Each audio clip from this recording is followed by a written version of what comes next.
In this video, I'm going to show you how I have installed a Python Jupyter notebook on AWS and how to run that.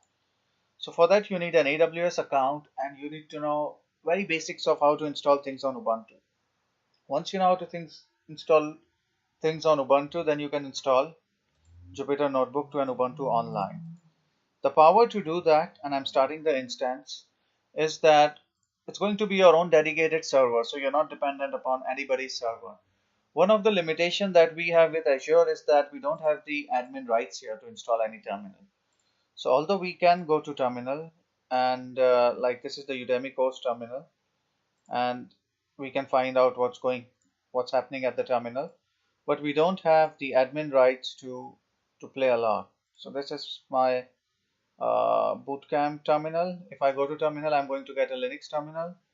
I can do ls here, and then if I go to library, I can see all my Jupyter notebook files and all the folders. One of the problem here is that I don't have the admin rights. I cannot install my own software, but here in AWS, I'm free to do whatever I want.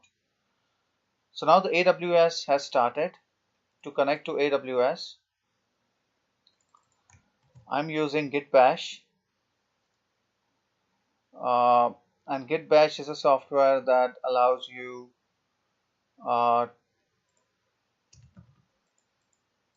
to search for to run Ubuntu style command on Windows.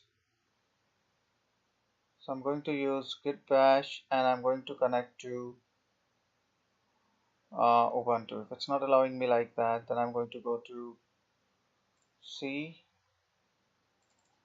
programs. I'm going to search for bash. So I want to run git bash and connect to the terminal. So that's what I'm looking for. So this is my git bash. When I write this code, which is SSH, it takes me to my Linux.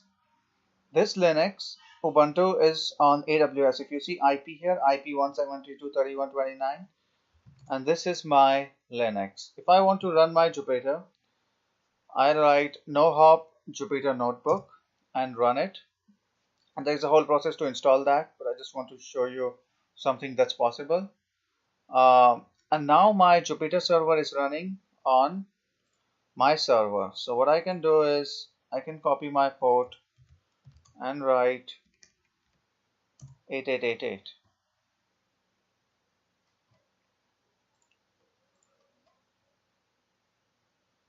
And I have to write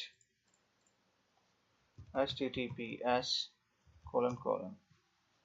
advanced and proceed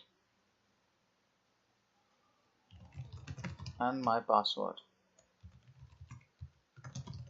for Jupyter. So this Jupyter is running online. So whatever I do here, I can use the code. If I have a Flask here, or if I have my blockchain code here, or if I have any code here, I can run that and I can use that. And these are my untitled library. And if you see here, I've been using for like 10 months. The files are as old as 10 months. So it's like from last December 2017 that I've been using these files. It also has my blockchain code. If I want to shut it down, I'll right click here. I'm going to say instance setting. I'm going to click on stop. So this is how I opened, and if you look here, this was the IP of my online Jupyter notebook. So this is another way to run the code.